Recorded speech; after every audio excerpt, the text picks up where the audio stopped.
This is Death or Prison, brought to you by leanonmeusa.org. The men you are about to hear have spent more than 50 years in prison. We bring you stories of hope and encouragement. Hello and welcome to the Death or Prison podcast brought to you by leanonmeusa.org. I am Johnny Branham, and to my right, Mr. Elmo Golden.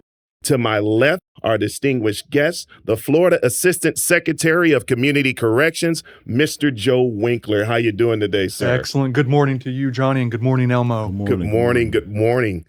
I just want to start out with talking about you and how you got started in this great work that you're doing here in the state of Florida. Excellent. But before I answer that question, I want to take the opportunity to thank the both of you, Johnny and Elmo, for having me here today to be able to share information about what probation officers do. I got to say, I'm honored, I'm humbled, I'm excited, and really to share the information about how we support success of individuals that are on supervision and individuals that are being released from incarceration. What a great opportunity. So once again, thank you for having me. A little bit about myself, and I'll start with my personal life and tell you that I've been fortunate enough to be together with my wife for about 25 years. And through the course of the 25 years, she's provided me with a lot of growth, both personal growth and professional growth. And I think about all the things that she's given me. And the one thing that I really cherish the most that she's given me is the title of Grandpa JoJo. As I sit before the both of you gentlemen here today, I can say that I'm a proud grandfather of 9 beautiful grandchildren. And if we were to have this conversation a month and a half from now, I would be able to tell you that I'm a proud grandfather of 10 grandchildren because we are expecting another one in November. Amen. So a little bit about me personally. Thank you. And those of you that are a grandparent or have dealt with grandkids, you know that it really changes the way you think about things. And I know that's done that for me. Before dealing with people, I thought with my head, but when I had my grandkids and started dealing with them, I learned dealing with people, it's a lot easier to think with your heart, and it really helps you when you deal with them. On a professional level, I'm probably like a lot of probation officers throughout the state and throughout the country. When my middle school teacher or my high school teacher asked me what I wanted to be when I grew up and asked me to stand up, I can assure you I did not stand up and say I wanted to be a probation officer. I didn't really know what probation was until I took a college course. When I took the college course that was called Introduction to Criminal Justice, they gave us a big, thick book, about 1.5 inches thick, and right in the middle of the book, there was about 5 pages that talked about probation. When I read it, even though it wasn't a whole lot of stuff about probation, it got me hooked. And I knew at that point, when I graduated from college, I wanted to be a probation officer. Unfortunately, when I graduated from college, the Florida Department of Corrections had a hiring freeze on for that position. So I did the next best thing. I applied for a position with the Marion County Sheriff's Department. And I was fortunate enough to be hired as a correctional officer at the Marion County Jail. And I worked there for about 1.5 years as a correctional officer. And then one day I received the call I had been waiting on. And that call was to tell me that I'd been hired by the Florida Department of Corrections as a correctional probation officer recruit. I reported to work during the first day, and as I reported, they informed me that I'd have to attend a 400-hour plus academy. I attended the academy. It was pretty intense, had a lot of classroom instruction, firearms, defensive tactics, physical fitness, first aid. But when I graduated from the academy and went back to my probation office, I knew at that point I was prepared to fulfill the mission of being a probation officer. And through the years, I've been very fortunate. I've worked in many different offices throughout the state, and I've been promoted on 10 different occasions. My last promotion took place about 2.5 years ago under Secretary Mark Inch, promoted to the Assistant Secretary position, which I hold now. My current duties as Assistant Secretary is overseeing the operations of the 140 plus adult felony probation offices throughout the state. Throughout the state, we have about 3,000 community corrections professionals, and about 2,200 of them are probation officers. And they supervise approximately 150,000 individuals in the community. And I've learned several things being a probation officer through the years.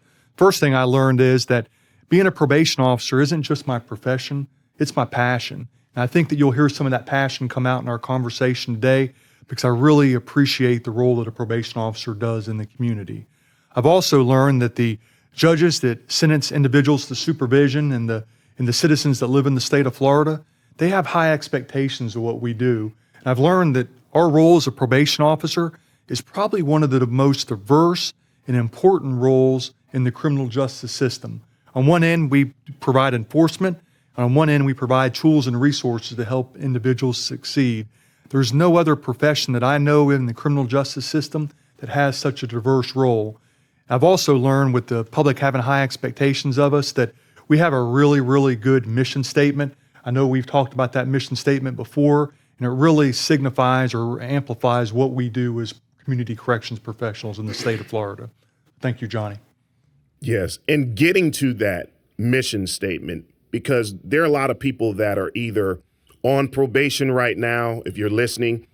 Some of you are in prison and you know that that day is coming where you're going to transition from prison into having a probation officer.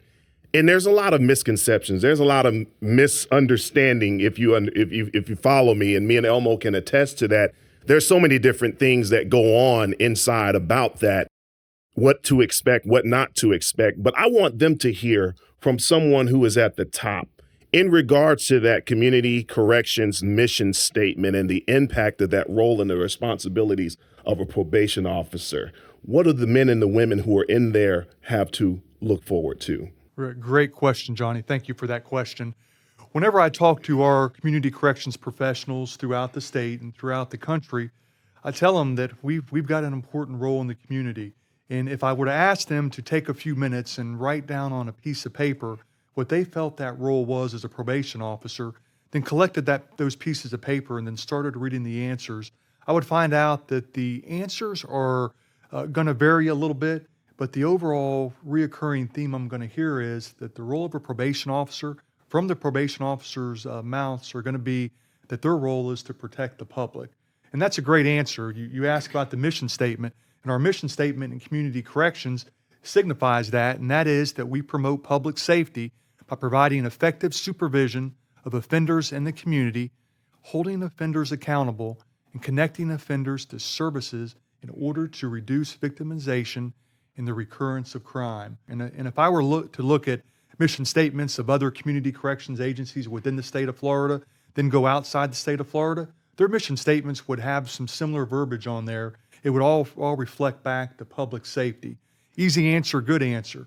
The answer gets a little bit more difficult in how we protect the public. And I talked about our diverse role that we play, and I'll go ahead and go through the 4 areas that I talked to our community corrections professionals about. On one end of the spectrum, we protect the public by monitoring and enforcing the conditions of supervision. Then on the other way we protect the public, or the next way we protect the public, is by reporting all willful noncompliance to the sentencing or releasing authority. Then as we look at the role a little bit more in protecting the public, the pendulum swings a little bit more this way. And the third way we protect the public is by providing positive reinforcement through incentive programs, which is a big deal. Then once again, the fourth way we protect the public, it really shifts that pendulum all the way back this way. And the fourth way we protect the public is by providing tools and resources to the individuals on supervision, not only to help them successfully complete supervision, but to be more productive citizens when they reintegrate back in the communities. Joe, tell me a little bit more about the conditions as it pertains to the offender and also to the public. Okay, excellent. Thank you. Any individual that's sentenced to supervision in the state of Florida in adult felony probation is bound to the same 14 standard conditions of supervision than any special condition that's imposed by the sentencing or releasing authority. On the special conditions, a lot of times when those special conditions are imposed by the judges or the releasing authority, they're relative to the crime that was committed or what they're on probation for. And what I mean by that is if we have an individual that's on supervision for a grand theft, they may owe restitution. And at that point, the courts would order restitution as a special condition of supervision. Or we may have somebody on supervision for a felony battery. And at that point, there's a victim involved, and at that point, the judge may say that you're going to have no contact with the victim. The special condition is related to the actual crime. A lot of times, that's what takes place. Or it may even be a treatment need. Somebody may have had an offense that they had committed that they had some kind of substance use issue. Then at that point, the sentencing or releasing authority would impose the condition to complete treatment. Those are your special conditions. And back to the standard conditions, the 14 of them are the same no matter what throughout the state. And 3 of them, the last 3 that we'll talk about today, they're satisfied once the individual walks into the probation office for the first time. And I'll go back to the first condition of supervision and kind of have a little bit of dialogue on that. And the first condition of supervision is that individuals on supervision are going to be required to report as directed by the probation officer. And individuals that were on probation many years ago probably had a little bit different condition, and that condition may have read that they're going to report to probation during the first 5 days of the month. But I said earlier that we supervise over 150,000 individuals in the community. If we have over 150,000 individuals reporting during the first 5 days of the month, that is a safety issue and it's a supervision issue. You know, I remember when I was an officer and I first started, we had lobbies full and we had individuals outside that doorway. Thank goodness we didn't really have any major problems, but having that many individuals in one place, especially you have rival gang members, you can have some issues. So we changed that condition. It was also a supervision issue for us. We really focused more on quantity of supervision, not quality of supervision. If we allow individuals to report as directed, and we use that entire month to allow them to report, it lets us or it allows us to have a little bit more quality supervision with that individual. It allows us to take the time to provide the support, provide the guidance to these individuals, and give them the best advice we can possibly do for them. Joe, what actually takes place when they report to the probation office? When they report to the probation office, the first thing they're going to be required to do is fill out a supervision report. And back in the days when I started as an officer, it was called a written monthly report. It was a one-page document. But through the years, we've realized that we need to be a little bit more intensive with that form, and we've changed it. It's now a 2-page document, front and back, and it's called a supervision report. And on that report, it's got some important information. It's got residence history. It's got employment history. It's got a place in there if you wanted to talk to your probation officer about any specific issue. It gives you an area to fill that out. If an individual on supervision has any kind of goals that they want to achieve, it has a spot there for to write the goals on there. If they have any special conditions that they need help satisfying, then at that point they can write that on that supervision report. It's a really, really important piece of paper, and the probation officer uses that to help guide that individual in the right direction. And I can tell you, based on my experience dealing with individuals on supervision, to me it was the most important part of that office visit. And if an individual handed me that written monthly report and it wasn't filled out completely and accurately, what I did is I handed it back to that individual and asked them to fill it out completely and accurately. Why did I do that? I didn't do it because I wanted to bust their chops. I wanted to provide them with the best direction that I could. If they were coming to probation and they were handing me a piece of paper and it wasn't filled out completely and accurately, and my main job was to report information to the Sentencing and Releasing Authority, and their liberties or their freedom was in my hands, what service was I doing by accepting something that wasn't filled out completely? I wasn't conditioning them properly. If I were to condition them properly and they go fill out a job application and I had them doing it properly when they come to probation to fill out the paperwork, it was really assisting them on getting some kind of employment. So that piece of paper is very, very important, and it helps us guide that individual in the right direction. That's a great point. Joe, recently we had one of our guests, he had on an ankle bracelet, and we never asked the question of how did he actually get that placed on and what was the requirements of the condition, which since we're talking about conditions, of him wearing the ankle bracelet. Can you elaborate a little bit for us on that? I sure can. A lot of times when somebody is ordered to wear electronic monitoring, they have a qualifying sexual offense. The majority of the individuals that are on electronic monitoring through the department are sexual offenders or sexual predators. And reflecting back to, I want to say 2004, when I was a probation officer at the Inverness Probation Office.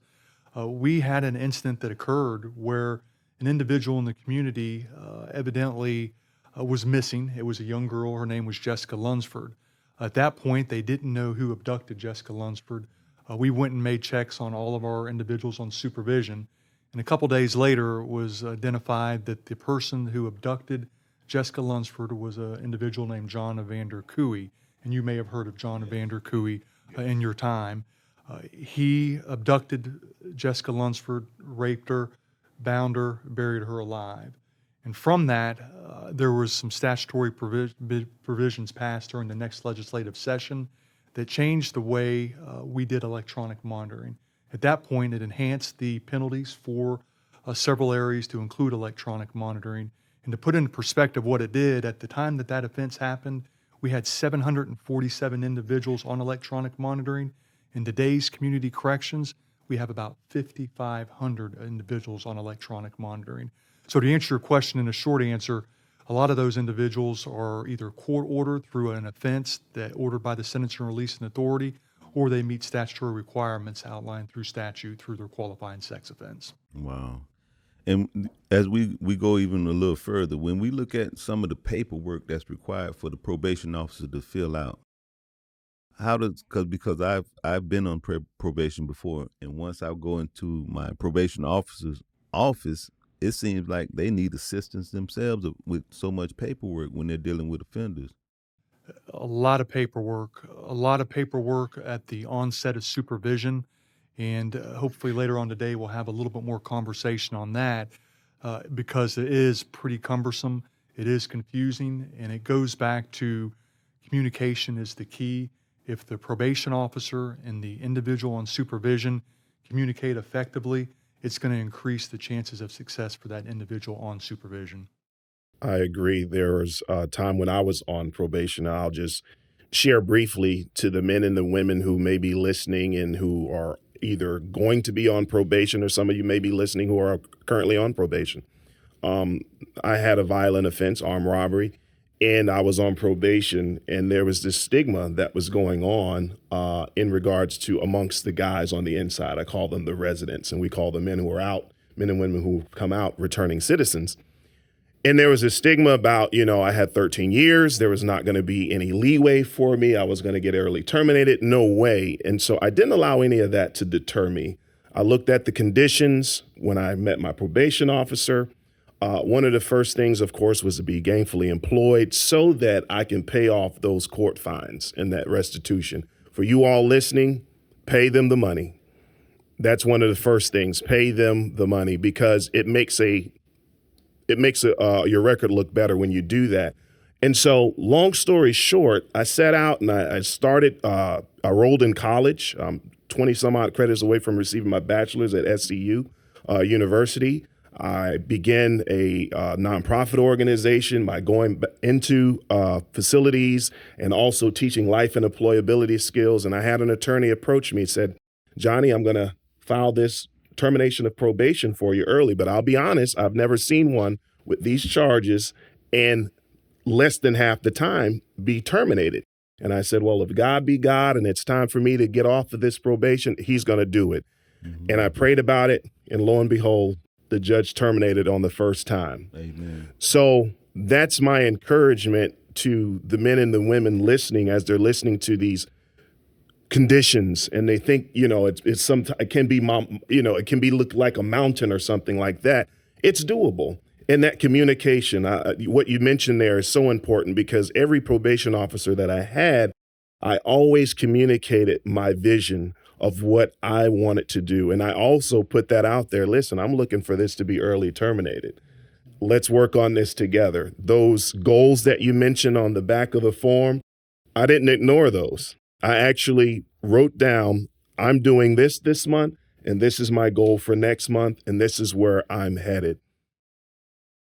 When you talk about the role that probation plays into getting individuals services and programs, how does that work right now on a day-to-day basis? Just briefly, some of the things. What do the probation officers do in that line of work? Okay, once again, a really good question. And I'll refer to one of the best resources that we have in community corrections, and that is our employment specialist positions. We have 20 employment specialists throughout the state. one for each judicial circuit. And those employment specialists play a very important role, and they probably play the most important role when it comes to an individual's success. Evidence-based research says that there are certain factors that contribute to success of an individual, and one of those factors is employability skills. So one of the things that we look at is individuals, if they're employed or not employed. And if they're not employed, then at that point, we refer them to that employment specialist person. And at that point, they help that individual, one, learn employability skills, two, help them find gainful employment. I want to say this real quick. During my time on probation, they actually invited a group of us to the office in a room similar to this, and they taught us those skills that you're actually talking about. A guy named Matthew Ball was somebody that I had an opportunity to meet, and he brought about 20 of us in. We were scheduled. He had paperwork there that offered all kinds of jobs. He offered all kinds of life skills. In the probation office was something that I had never heard of. I thought that you were just responsible for taking care of yourself, and if you mess up, we're going to lock you up. And so he's an excellent employment specialist, and that's who we want to model all our employment specialists around is Matthew Ball, because he provides those resources to help individuals successfully complete. And to elaborate on that too, one more thing about the office visit, and you may have noticed it before, that whenever you come into the probation office or an individual comes into the probation office, before they leave, we give them an appointment slip for their next appointment. What we've done recently is we've added a QR code on there that way we can communicate with that individual. So if we're having a resource fair or having something that comes up that can benefit that individual, then at that point, if they're signed up through that QR code, they're going to get automatic notification and hopefully aid in their success on supervision. I participated in one recently. In fact, that's where we met. I had a table, Hope for Today's staffing. I was downstairs in the Hillsborough County branch of Community Corrections and participated in that job fair and had a wonderful time. I want to share a testimony because I met a young lady at that job fair who's actually a probation officer. Her name is Officer Cassia Kranz, who's in Hillsborough County. And I saw the passion, that same passion that you speak of when you started out. And she thought it was awesome that I was a returning citizen coming back to do that and to partner with Community Corrections.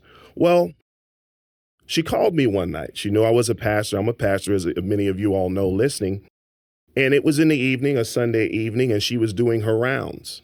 There was a gentleman that she was visiting because she's a probation officer, so she was visiting that individual.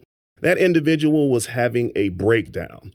When I mean a breakdown, he was giving up on life. He didn't know whether or not he was going to make it. As you all know, sometimes when you don't have employment or you don't have finances, things can get problematic. You got children in the mix.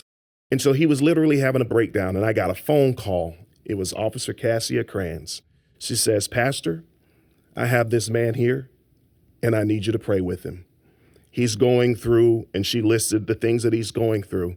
"Not only do I want you to pray with him, but I'm going to pray with you all while you stand here." And so I commenced to praying on that Sunday evening for this young man. And after the prayer was over, after the prayer had stopped and I had stopped giving encouragement, I heard this same officer encouraging this young man. "You can do it. Don't give up. We're here for you." That's why I called Pastor Johnny. That's why I called Pastor Branham on the phone, because we're going to do this together. When I tell this story, as you can see, I'm glossy-eyed, because I said, that's what it's about. That's what it's about. And I can tell you firsthand, for you all listening, that there are people out there that don a uniform, that have a badge, but they actually care. They're in community corrections because, just like Mr. Joe Winkler was saying, they have that passion. And so when you have those conversations and you talk about your plan and you're going over these things, be optimistic. I would say be optimistic about what it is that you're headed towards. I was floored at that moment. I've been trying to do more with community corrections. That same officer, in fact, I'll just tell another little tidbit of information so that you know that there are programs and services.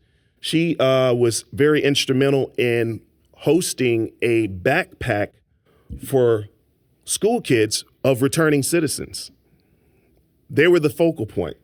Gathered up backpacks for the kids in the Hillsborough County area and hosted a fair. And I was there as well. I said, I'll show up there as well, so that those men and women who are on community corrections control, whatnot, can get those services.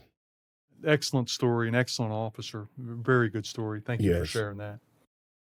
I think this particular podcast is very important because it kind of opens up the doors and it removes the veils off of guys like me that had only one thing in mind when I got out of jail and got ready to start doing probation. That the probation officer standing outside the gate, holding handcuffs, ready to lock me back up. It's a very bad way to think when you act, because now I walk into the probation office feeling like what? Like you're against me, you're going to try to lock me. I walked in like that. So these particular 4 episodes, pay attention to them, because we want to change that culture, that mindset, and we are living testimonies that what we think, it doesn't even exist. We're creating a bad vibe already between the probation officer and ourselves. In conclusion to everything that we've talked about today, we heard about your passion, how you got started, and then the role of community corrections and those conditions that men and women are met with when they go into the probation office, and how you were very strategic in not allowing them to kind of skirt the filling out of the form. What would you say, and I want you to speak directly to those men and women who are incarcerated right now, but are coming out, and maybe some of those family members that are looking to partner with the probation office and those who are in community corrections to make sure these men are successful. What would you say if you were to give a few points of the things that you've seen over the years that help someone successfully either get an early termination or successfully complete their probation? Yeah, great question. And it goes back to a word that all three of us have used today, and that word is communication. Communication is a key to success. Whenever an individual reports to supervision, they've got to communicate with their probation officer. On the flip side, that probation officer, we have the same expectations for them. If there's a lack of communication on either one of them, the individual on supervision or the probation officer, the chances of success, they go down. But when that communication is enhanced, then at that point, the chances of success do go up. So I would say communication is the key to success. And I say it a lot, if you want cooperation, you need to have communication. So the key is communication.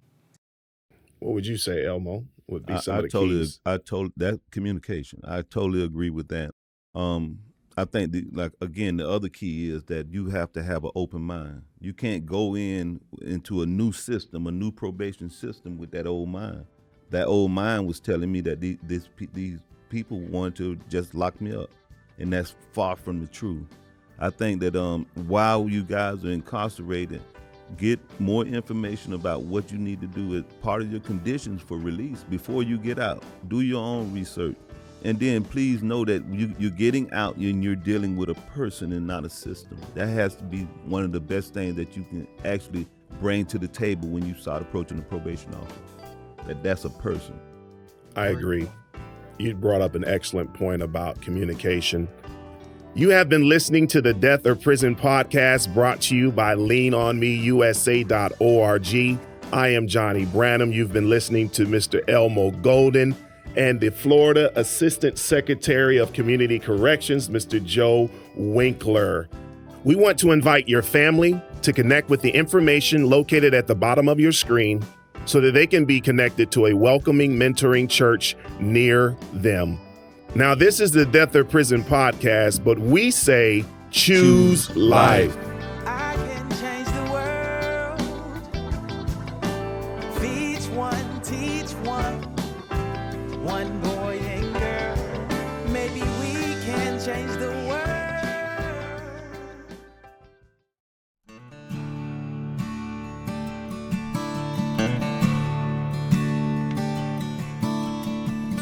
I've been running all my life, All I found's been sorrow and strife, wondering if there'd be a better day.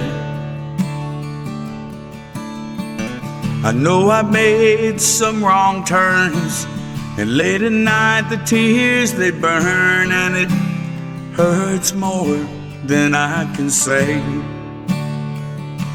So I turn to the pills for the answer, and in a bottle I only found insanity.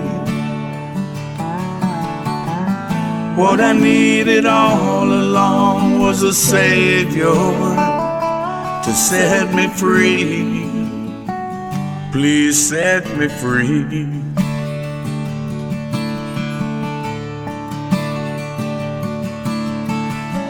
Even now I'm hearing his call, the one who picks me up when I fall, and Lord knows that I need you. The prison walls that held me in, it's hard to even find a friend, and I'm tired of the way I've been living, you know it's true. So I turn to the pills for the answer, and in a bottle I only found insanity. What I needed all along was a savior to set me free. Please set me free.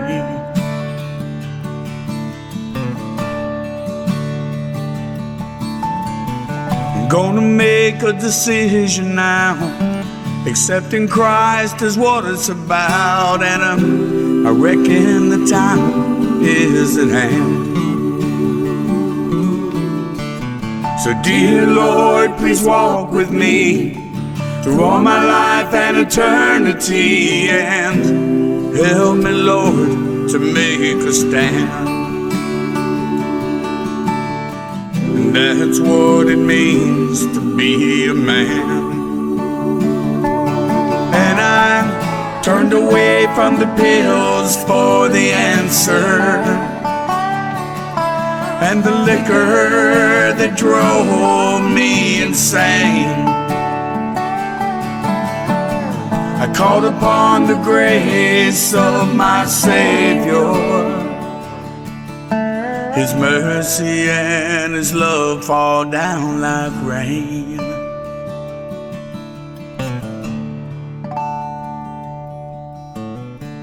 If you've been running all your lives, and all you found's been sorrow and strife, well, let me tell you, brothers, there's a better way.